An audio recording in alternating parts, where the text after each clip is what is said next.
Welcome students. मैं doctor Ritu Mathur आज आपको वैलेंस बॉन्ड थ्योरी से रिलेटेड कुछ क्वेश्चंस दे रही हूँ जो कि आपको होम असाइनमेंट की तरह से करने हैं। इन क्वेश्चंस को सॉल्व करने के लिए जो हिंट्स हैं वो भी मैं आपके साथ शेयर कर रही हूँ। उन्हें फॉलो करते हुए आप इनके आंसर्स को इलाबोरेट कर सकते हैं। तो अपने पहले वाले लेक्चर्स में हमने संयोजकता बंध सिद्धांत या वैलेंस बॉन्ड थ्योरी के जो मेन पोस्टुलेट्स हैं और ऑक्टाहेड्रल कॉम्प्लेक्सेस के लिए वीबीटी इनको डिटेल में डिस्कस किया था। तो उसी से रिलेटेड ये जो 4 क्वेश्चंस हैं इन्हें आप सॉल्व करने की कोशिश कीजिए। क्वेश्चन नंबर 1 है, संक्रमण धातु संकुलों के लिए संयोजकता बंध सिद्धांत की मुख्य अवधारणाएं समझाइए। यानी explain the main postulates of valence bond theory with reference to transition metal complexes. तो ये जो क्वेश्चन है इसका आंसर डिस्क्रिप्टिव है, आपको डिटेल में लिखना है और जो इसके वैलेंस बॉन्ड थ्योरी के मेन पोस्टुलेट्स हैं वो 8-10 पोस्टुलेट्स हैं, 8-10 अवधारणाएं हैं जो हम अपने पिछले लेक्चर में डिस्कस कर चुके हैं। तो आप उस लेक्चर को रेफ़र कीजिए, लेकिन मैं यहाँ पर भी शॉर्ट में उनके हिंट्स आपको दे रही हूँ। सबसे पहले आपको यहाँ ये एक्सप्लेन करना चाहिए कि मेटल कॉम्प्लेक्सेस क्या होते हैं। यानी मेटल का लिगेंड के साथ जब कॉम्प्लेक्स फॉर्मेशन होता है तो वो मेटल कॉम्प्लेक्स कहलाता है, और क्योंकि ये हमारी मेटल ट्रांजिशन मेटल हैं इसलिए हम इनको ट्रांजिशन मेटल कॉम्प्लेक्सेस कहते हैं। यानी कि एक मेटल और उसके चारों तरफ जुड़े हुए उसके लिगेंड्स। तो ये आपका फर्स्ट पार्ट हो जाएगा। सेकेंड पार्ट में आपको बॉन्डिंग डिस्कस करनी चाहिए कि लिगेंड और मेटल के बीच में किस तरह की बॉन्डिंग है। लिगेंड पर लोन पेयर ऑफ इलेक्ट्रॉन है और मेटल के पास में वैकेंट डी ऑर्बिटल्स हैं। तो ये जो लोन पेयर ऑफ इलेक्ट्रॉन है मेटल का, वो जो लिगेंड का लोन पेयर ऑफ इलेक्ट्रॉन है वो मेटल के खाली डी कक्षकों में डोनेट कर दिया जाता है। यानी लिगेंड यहाँ डोनर या दाता का काम करता है और मेटल यहाँ पर एक्सेप्टर का काम यानी ग्राही का काम करती है। और इस तरह से जो ये बंध बनता है ये एक सिग्मा बंध है जिसको कि हम उप सहसंयोजक बंध या कोऑर्डिनेट बॉन्ड कहते हैं। इसके बाद आपको ये बताना चाहिए कि जो मेटल के चारों तरफ जितने भी लिगेंड्स लगे हुए हैं, अटैच्ड हैं, उनका नंबर उस मेटल की उप सहसंयोजन संख्या या कोऑर्डिनेशन नंबर होता है, और इस कोऑर्डिनेशन नंबर के बेसिस पर इस कॉम्प्लेक्स की ज्योमेट्री डिसाइड की जा सकती है। देन नेक्स्ट जो इम्पॉर्टेंट पोस्टुलेट है वो है हाइब्रिडाइजेशन। यानी संयोजकता बंध सिद्धांत हाइब्रिडाइजेशन के बेसिस पर ही एक्सप्लेन करते हैं। तो आपको यहाँ ये बताना चाहिए कि कितनी तरह के हाइब्रिडाइजेशंस पॉसिबल हैं।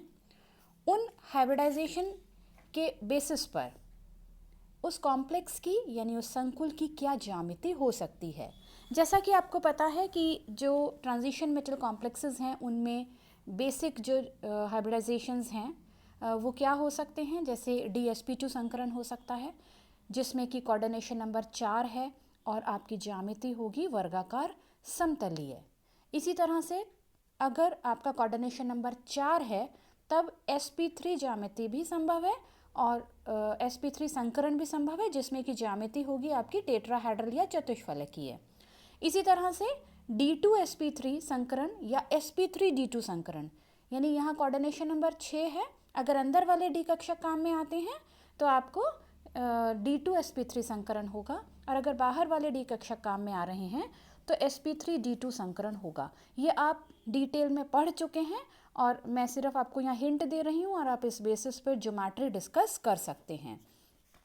इसके बाद आप नेक्स्ट पॉइंट ये बता सकते हैं कि जब मेटल को ligand lone pair of electron देगा, एक लिगेंड देगा और सिग्मा बंध बनेगा, लेकिन जितने भी लिगेंड्स उसके चारों तरफ हैं यानी जितना उसका कोऑर्डिनेशन नंबर है उतने लिगेंड्स मेटल को लोन पेयर ऑफ इलेक्ट्रॉन देंगे, सिग्मा बंध बनाएंगे, लेकिन इससे मेटल पर नेगेटिव चार्ज का एक्यूमुलेशन हो जाएगा और उस नेगेटिव चार्ज के एक्यूमुलेशन को रिलीज करने के लिए मेटल अपने भरे हुए डी कक्षक से लिगेंड के खाली पाई कक्षकों में उल्टी डायरेक्शन में इलेक्ट्रॉन्स को ट्रांसफर करेगा और पाई बंध बनेगा। और इस तरह से सिस्टम में स्टेबिलिटी आएगी and this process is known as back bonding. इसके बाद में आप ये भी बता सकते हैं कि वैलेंस बॉन्ड थ्योरी द्वारा हम किसी भी मेटल कॉम्प्लेक्स के चुंबकीय गुण को आसानी से एक्सप्लेन कर सकते हैं। तो मैंने यहाँ इस क्वेश्चन से रिलेटेड जो बेसिक पॉइंट्स हैं वो डिस्कस किए हैं। आप पुराना लेक्चर और अपनी बुक्स की हेल्प लेकर के इसको डिटेल कर सकते हैं। नाउ क्वेश्चन नंबर 2 ये है कि संयोजकता बंध सिद्धांत के आधार पर संकुल के चुंबकीय गुण कैसे समझा सकते हैं। तो मैंने अभी बहुत शॉर्ट में वैलेंस बॉन्ड थ्योरी के मेन पोस्टुलेट्स के साथ भी इस पॉइंट को डिस्कस किया था, यानी discuss how VBT is helpful in explaining magnetic properties of transition metal complexes. तो यहाँ आपको ये बताना होगा कि किसी भी कॉम्प्लेक्स का जो चुंबकीय आघूर्ण है म्यू, वो हम कैसे कैलकुलेट कर सकते हैं। Mu is equal to √n into n+2 Bohr magneton, जहाँ पर n number of unpaired electrons है। तो यदि हम किसी कॉम्प्लेक्स का चुंबकीय आघूर्ण एक्सपेरिमेंटली लेबोरेटरी में डिटरमाइन करें और वह जो म्यू की वैल्यू आए वो इस फॉर्मूला में पुट करें, तो इससे हम कैलकुलेट कर सकते हैं n, स्मॉल n, जो कि क्या है, नंबर ऑफ अनपेयर्ड इलेक्ट्रॉन्स। तो अगर नंबर ऑफ अनपेयर्ड इलेक्ट्रॉन्स आपके आते हैं, 1 आता है, 2 आते हैं, 3 आते हैं, तो इसका मतलब उस कॉम्प्लेक्स में अयुग्मित इलेक्ट्रॉन्स हैं, इसलिए वो नेचर में कैसा होगा, उसका चुंबकीय गुण कैसा होगा, पैरामैग्नेटिक यानी अनुचुंबकीय। और अगर n की वैल्यू 0 आती है, यानी कि एक भी अयुग्मित इलेक्ट्रॉन नहीं है, सभी इलेक्ट्रॉन्स कैसे हैं, पेयर्ड हैं, तब हमारे कॉम्प्लेक्स की नेचर होगी प्रतिचुंबकीय यानी कि डायमैग्नेटिक। तो इस तरह से आप इसके आंसर को इलाबोरेट कीजिए, ये केवल हिंट है। नेक्स्ट जो क्वेश्चन है वो है पश्च बंधन समझाइए, यानी what is back bonding. Again मैंने आपको अभी मेन जो पोस्टुलेट्स हैं वीबीटी में उसमें इसको हिंट किया था कि मेटल और लीगेंड के बीच की बॉन्डिंग किस तरह से होती है। लीगेंड अपना लोन पेयर मेटल को देता है, सिग्मा बंध बनता है, लेकिन यहाँ हमने सिर्फ एक ही लीगेंड शो किया है। आप समझ सकते हैं कि इसके मेटल के चारों तरफ जितने भी लीगेंड्स हैं, जो कि इसकी समन्वय संख्या है उसके बराबर जितने भी लीगेंड्स हैं, वो मेटल को इलेक्ट्रॉन पेयर देंगे और मेटल पे नेगेटिव चार्ज इकट्ठा हो जाएगा। तो हमारा सिस्टम अस्थायी या अनस्टेबल होना चाहिए, लेकिन जो कॉम्प्लेक्स बनता है वो स्थायी है, इसका मतलब कोई और प्रोसेस साथ में काम करता है। और वो क्या है कि जब मेटल के पास में इलेक्ट्रॉन पेयर लेने के लिए वैकेंट डी ऑर्बिटल्स हैं, तो साथ ही साथ उसके पास में भरे हुए डी कक्षक भी तो होंगे, और वो जो भरे हुए डी कक्षक हैं उनके इलेक्ट्रॉन्स लिगेंड की तरफ ट्रांसफ़र कर दिए जाते हैं। अब लिगेंड के पास में वैकेंट पाई कक्षक हैं, उन कक्षकों में लिगेंड इन इलेक्ट्रॉन्स को ले लेता है, और इस तरह से मेटल जो है वो उल्टी डायरेक्शन में लिगेंड को वापस इलेक्ट्रॉन डेंसिटी अपनी ट्रांसफ़र कर देता है, और इससे सिग्मा बंध पहले बना था अब बन जाता है पाई बंध। और इस तरह से मेटल पर जो नेगेटिव चार्ज का एक्यूमुलेशन होता है, इकट्ठा होता है, वो इलेक्ट्रॉन डेंसिटी वापस बैक डायरेक्शन में लिगेंड पे चली जाती है, और इस तरह से सिस्टम कैसा हो जाता है, स्थायी हो जाता है। तो आप इसको डिटेल कीजिए और साथ ही ऑर्बिटल डायग्राम बना करके आप इसको एक्सप्लेन कर सकते हैं।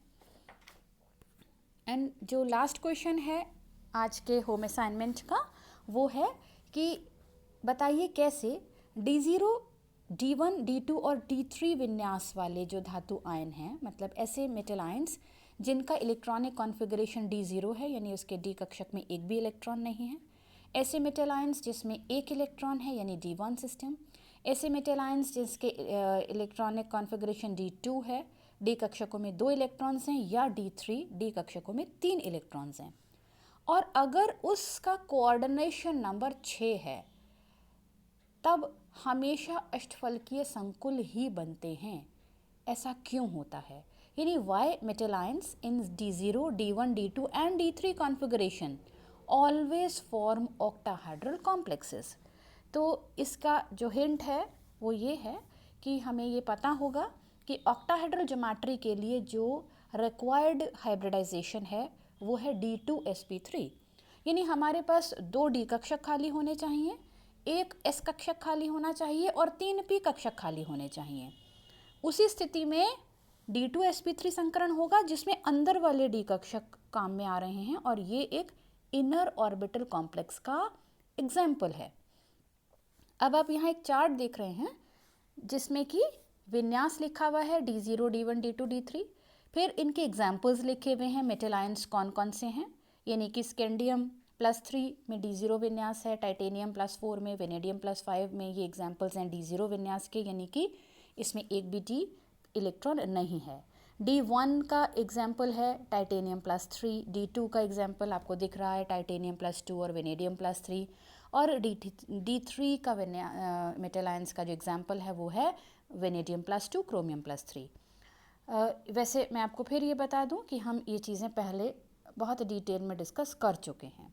अब आप यहाँ देख रहे हैं 3D, 4S और 4P। 3D में 5 ऑर्बिटल्स हैं, 4S में 1 है और 4P में 3 है।